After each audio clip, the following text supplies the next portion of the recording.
days is an awful short time for a death warrant. Why is that? It's almost 11 years since the crime was committed, so I don't consider it to be short at all. And I believe the death warrant was properly signed and that justice needs to prevail, and it should take place. After more than a decade on death row, Ted Bundy's time was finally running out. For years, he had manipulated the system, filing appeals, switching lawyers. When nothing worked, he finally confessed, hoping to buy more time or to avoid electric chairs. There was a general unrest among people who believed he might never be executed. As his last days were coming close, outside the prison, restless crowds gathered with signs, chants, and even fireworks, eager to witness a moment they thought would never arrive. Inside, Bundy's final days were anything but quiet, filled with tension, last moves, and moments that would leave a lasting impression.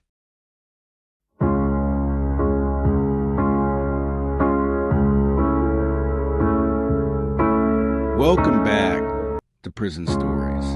In this video, we'll discuss the end of America's most infamous serial killer. We will watch how Bundy spent last few days in prison and how his execution happened.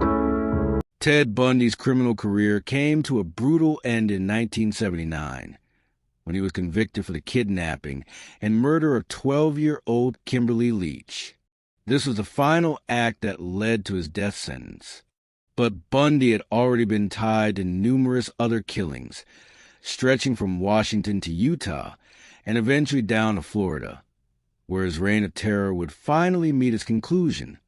Despite his many denials, Bundy's connection to the crimes was undeniable, and the evidence against him was overwhelming. Even after death sentences, Bundy's demeanor was almost indifferent. He showed little remorse for the lives he had taken, and continued to deny everything. Bundy's ability to charm and manipulate those around him continued, even in the courtroom, as he tried to delay his fate for as long as possible.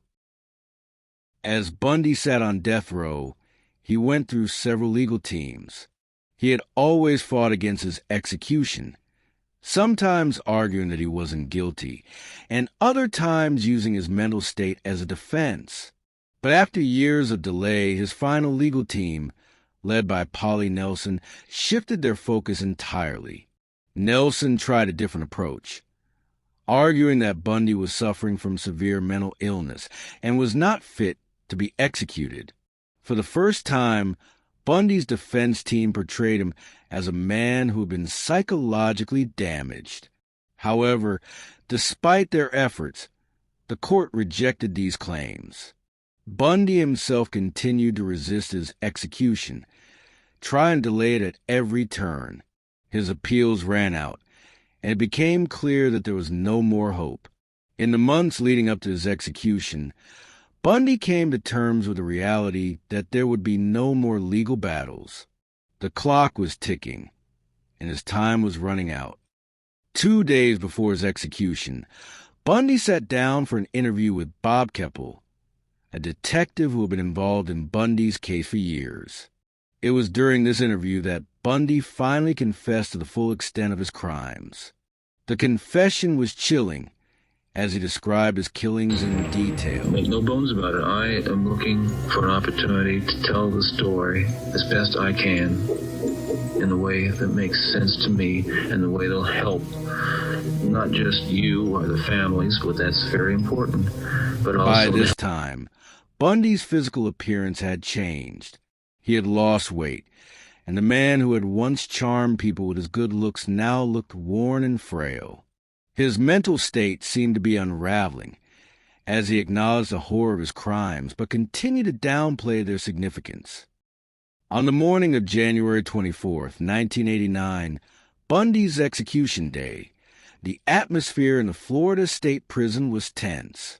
Prison staff and law enforcement officials were preparing for the execution, and outside, the crowd was growing. There were chants, cheers, and even people drinking and celebrating. The entire world was watching. Inside the prison, Bundy's final hours were marked by routine. He would serve his last meal, a simple meal of burrito rice and salad. The prison staff went through the motions of preparing for the execution.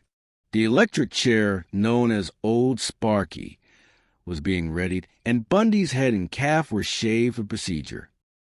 There were rehearsals, and Bundy was told what to expect.